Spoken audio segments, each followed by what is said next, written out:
Great. Well, thank you all very much.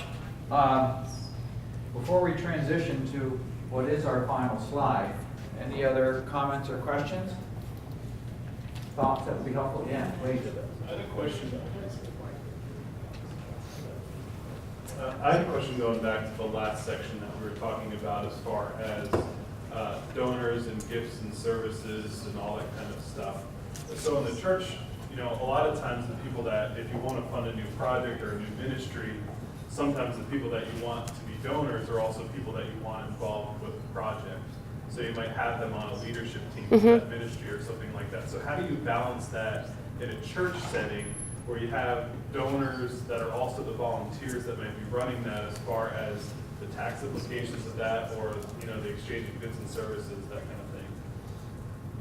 Do you want? You want to take some of that? You want me to take that? Yeah, so I can take part. Why don't we split it and see if we say it close to the same thing. So we have that same, okay, so we like to lead by example. And so I actually try to get my dean to give and the president to give. And you just have to just make sure that you are checking the books accurately and that they're very careful with how they do spend the money and that they're very thoughtful with what they do. And as long as you can do that and you can tell the story, you're okay. I think it's when you kind of just let them go with the budget and you don't pay attention. But I think actually sometimes the people who are most involved can be the best donors because they see what it really does. So I do think it's possible. You just have to really be careful with the account bookkeeping. Yeah, I would answer very similarly. Those who are inclined to give the most are often the ones most invested in the success of the program or project. So, you know, to follow hard and fast rules that say you cannot do this or that because you made a commitment would probably be cutting off your nose to spite your face. But there are ways that you need to be very intentional about it. You know, in our case, we're getting ready to build a new facility. Our lead donor, who has raised their hand to say that they are interested, we've had them a part of the board committee that's choosing the architect, that has a look to think about what facilities and what programs will go in that space. So there are definitely ways and through structures that you keep them involved, but where they are not the sole decision maker, that there are others to balance and to bring equal weight to those decisions. But it's a great question. And Byron, back to your point, you said, you know, your own church kind of making leadership commitments because it's at least the idea is journey within your congregation. I think is exactly right. We say the very same thing to all of our trustees. In fact, all of our trustees have to have their commitments made and documented, so we can say, trustees have made this much of a commitment to this campaign already when we go to launch. Jim gave a very good analogy. He talked about launching a rocket, that they're constantly making recalibrations and recalculating to you know, get that rocket up. So even as we're making mistakes, it's okay to go back and recalibrate or make that correction so that when we're shooting for the moon, we are effective. Absolutely. Right. Yep. Great. Question? Question, have you ever had Yes, Frank. have you ever said, no, we're not taking a gift? You ever had to? Yes. Okay. Yes. Yes. Yeah. Yeah. We have, I can tell you, there's a couple, and you know, as a fundraiser, you're like, oh, but it's the right thing to do. So I have two cases. A lot of times with technology coming out of a place like Hopkins, there are people that want to contribute to the students creating and innovating, and they want to control the IP.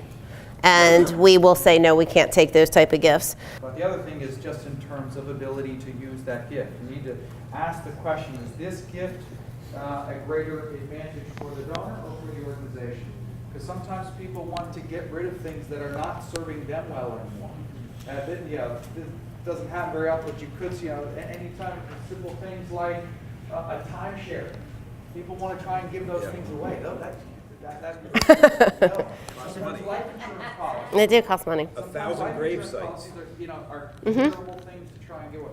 And they burden the organization more than they help it. So, the first thing, look, you could do this. Just be careful with who's being sold. And that's, those are questions that you don't want to make quickly, and you want to involve others that can be helpful. Or something that costs more money to maintain than it's really worth. So creating a program that's not really core to your mission, that is going to cost, they might pay for the first 2 years, but then you have to fund it, you really have to think twice before you say yes to that. And if you do, you just have to realize the budget implications to you later. Thanks, Frank. Illustration, so I was on the charity board of a CCRC, retirement community, got a $10 million plus gift from Mrs. Kresge, one of the Kresge family. No money to go with it, just the land. And they wanted to develop a satellite CCRC. Our agency didn't have the capital to make that happen. Had turned down a $10 million gift because her desire was that a new CCRC be built on it. Yep, we do turn down property a fair amount. Or people will want us to keep it forever, and we don't. We usually turn it, and so or shares of property. Yeah, we get offered a lot of interesting things. So, in summary, our first commitment is know thy donor.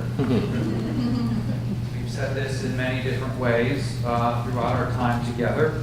The most important thing is to know your people, know their loves, their interests, know the ways in which they want to grow in their own journeys and in their involvement in the ministries of the church. And providing opportunities, venues, and ways for these folks to actually grow in their own shared experiences in the church is very meaningful. And so taking that work seriously and investing in your people to understand and know the ways that they can grow and be generous, to live generously is, I think, a part of what we do in the church. Celebrate the joy in asking for gifts. It doesn't always feel like joy before you do it. It can feel like drudgery. It can be taxing. It can take your energy. But just a couple times of seeing the look on people's faces when they know the impact of what they're going to do, you might change your tune. And so be ready to make asks and do it joyfully and celebrate those opportunities. And remember, from the very first quote that we shared yesterday, giving, I said, is an act of love, but asking is also an act of love. It's an invitation. Don't underestimate the impact of an invitation. Never shy away from offering an invitation to be generous. And think creatively about major gift opportunities. If you're not bold about your aspirations for the church, who will be? So be bold. And don't shy away from asking. This is a very simple rule. One of my former, actually he's an emeritus trustee, but always used to say, the answer is always no if you don't ask. So finally, be faithful, bold, intentional, and thoughtful in your aspirations for your congregation, because these do correlate with giving and philanthropy. And then finally, trust in God's promise of abundance. Anybody here, I'm sure we have some economists in the room, and I believe in many of the economic principles that we embrace as a world and as a society. But what they generally are based on, as we know, is the economy of scarcity. Yeah. And so God says, and God believes in the economy of abundance. So it doesn't mean that things are limitless, and it doesn't mean that we don't treat what we have with respect and use it well. But it does mean that do not believe the notion that if somebody gives something here, they're not going to do it here.